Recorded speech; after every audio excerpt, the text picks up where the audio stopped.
What's up, everybody? Welcome back to Third Person. This is a Third Person podcast. My name is Chris, and with me, as always, is my buddy Mike. What's up? Guys, Jesse will not be on this video or a bunch of the next videos coming up.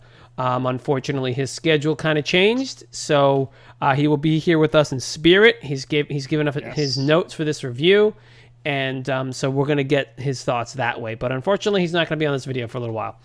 On some of our next videos. So, having said all that, why don't we go ahead and, if you don't know what we're doing here, this is our review for this episode for the finale of Into the Badlands, episode 10, Wolf's Breath, Dragon Fire. And what we do like to do on these reviews are we review using 4 categories. Story, we do story, visuals, characters, and acting, and music/sound effects. Yes. That's how we do. Those are the categories, and we like to use butterfly shurikens from the Widow's Camp. We use those to go ahead and rate these things. So, without further ado, Mike, you usually start us off here, so why don't you go ahead and give us your rating. All right. These are going to be some big numbers here for me. For my story, I wrote a lot of notes, but I wrote, this is what we all have been waiting for. This is a culmination of all these episodes. This was awesome for me. I'm giving it a 4.5. I seriously enjoyed the Sunny and Quinn battle. We got a lot of questions, especially at the end with Baji and who he was sending the signal out to. Unfortunate for Vale, she is no longer with us, but we did get some reuniting before all that with Sunny and his new son and Vale. So unfortunately for Vale, she's not in this one anymore, but it was really good. So I gave it a 4.5. For my visuals, I really enjoyed the episode as far as the visuals. I'm sure you agree too. I gave it a 4.5, Chris. Okay. I wrote limbs. We've seen so many fucking limbs chopped off in this episode. It was fucking incredible.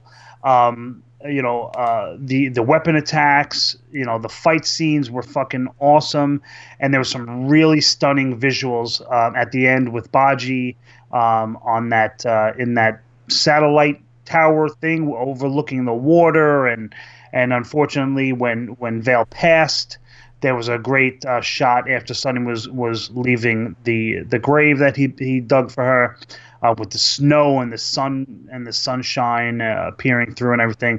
So visually, it was really amazing in this episode. So great for a finale. And for characters, I gave it a 4.0. I wrote. I really been enjoying Baji lately because it's like they gave him a lot more screen time. So I enjoyed Baji this episode. Of course, the Widow, we got a little bit of who she may really be with the whole Tilda thing and locking her up, and of course with Quinn, obviously he's no longer with us anymore. But I didn't go crazy with the characters and the acting in this, because this was really the fights really stood out. These are fights that we've been waiting for so long.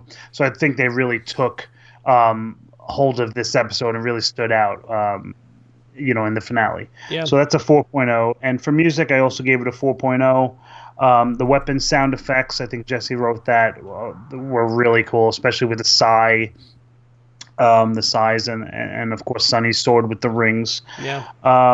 There was some nice music, unfortunately when Vale passed, but they're very good with that, and I've mentioned this in other reviews, how they know exactly what music to put when and where. Yeah. Of course for this, the fight music, but it was cool. The last little thing I wrote was I enjoyed the end with the beacon, because you hear this beacon going off as this they're peering over this ocean or whatever this was. Oh yeah, like just, on the cliff. Yeah. Yeah, it was just really cool how they ended it. So overall, it's about a 4.25, but I'll keep it as a 4 for mine.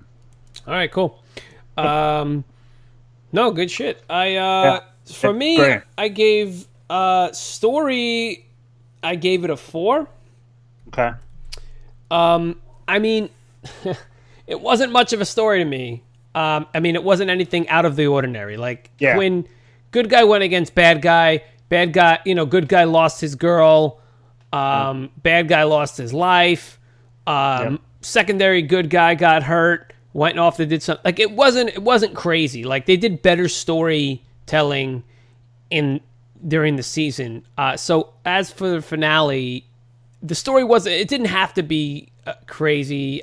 Whatever. Although the twist at the end where we find out Beiji knows about Azra and knows how to contact them or whatever the hell. Yeah. Yeah. So I gave it a 4. Not that it was horrible, but but whatever, Yep. Visuals, I'm giving a 4.5.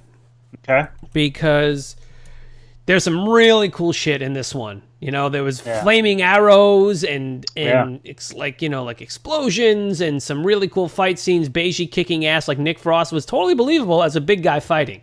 He had a lot of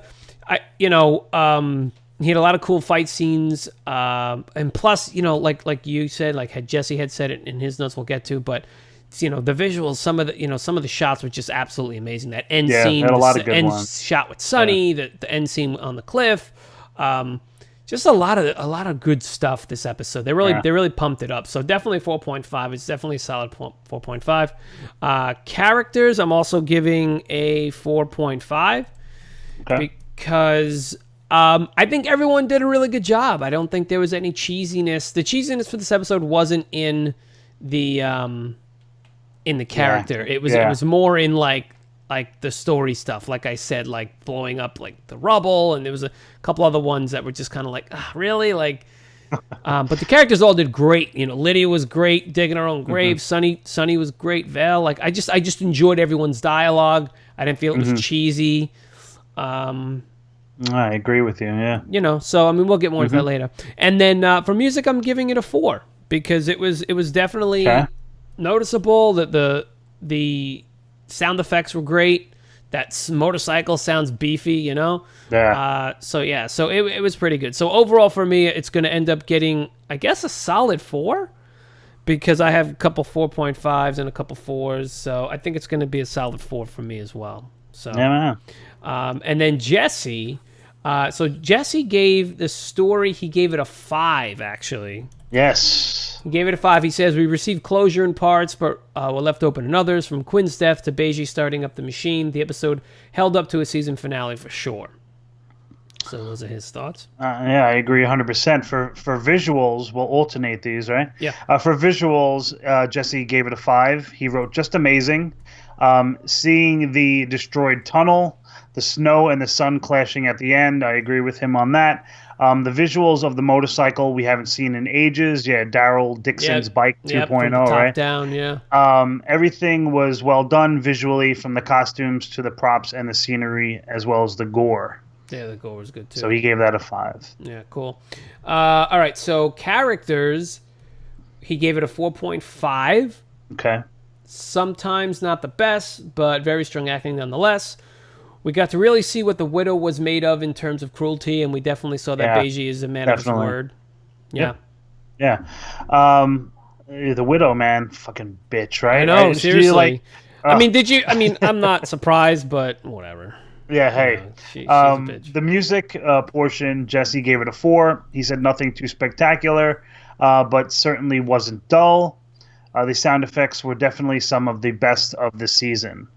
I agree with him wholeheartely with that, because they always do a great job with the sound effects, and we've mentioned that several times too. So. Yeah, definitely.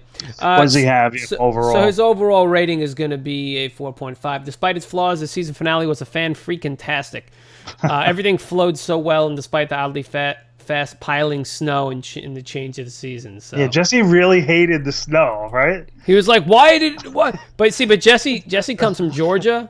And I don't think he's lived anywhere where we live. Mike and I are in New York, so snow can pile up very, very quickly. Yeah. Very quickly, guys. He's like, it was fucking flurrying, and now it's like... Yeah, dude, that's what happens. That's what happens.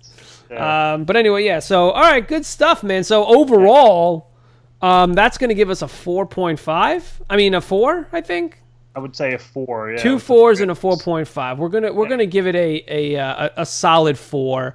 Take. Again, it was a really good episode. I really enjoyed this episode. I mean, would I wanted it to be up there more? You know what though? But it was still like a just solid episode, man. I think the end really rounded it out perfectly, because now it just left us with, all right, what does Baji know that he didn't already tell, Sonny or MK, by knowing exactly how to use this book and going to this computer in this tower that we never heard or knew anything about. Nope. So that was a good twist. I enjoyed that twist. So it's cool because we've been hearing the word Azra since season 1, and it's the place that MK wants to go, and it's a place where hopefully Sonny feels like he can take care of Henry now, and it's cool that we have someone within their group that knows about it enough to control this system and send out a signal to whomever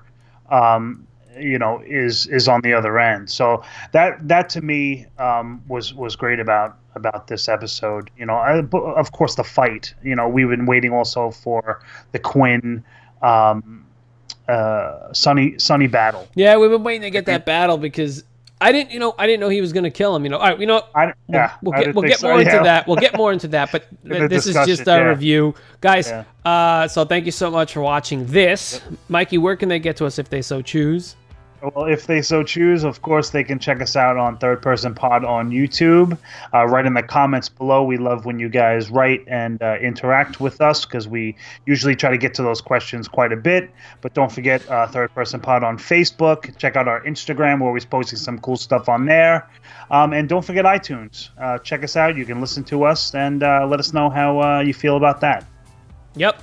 And guys, as always, we have Comic Blitz. If you go to comicblitz.com, you put in the code Third Person Pod, get yourself 3 months for free. I'm sorry, 3 months unlimited comics for $3. That's $1 a month. So your first 3 months you get for just $3 a month. Check it out. Unlimited Comics, awesome. Also, if you like, check out a retro podcast, 80s and 90s. Pop culture, not pop culture, but like movies and games, stuff like that. Retro Squat's a really cool mash 'em up type of podcast. That's retrosquat.com. And lastly, if you didn't see it, go check out the live reaction, and won't you go check out the discussion? I don't know what order you guys watch this stuff in, but our order is usually. I would assume the live reaction first, right? Maybe, I don't know, but we like to do live reaction, review, and then discussion. So if you choose to do that, great. Otherwise, do whatever you want. It doesn't matter. Do whatever you want. But we just thank you very much. Just show some fucking love. Yeah, just show the love like you usually do. We really appreciate it. Thank you so much. And guys, we'll see you. Well, damn, no more Badlands. So we'll see you next year for Badlands. Right, next year, I hope. Anyway, see you later, guys. Peace.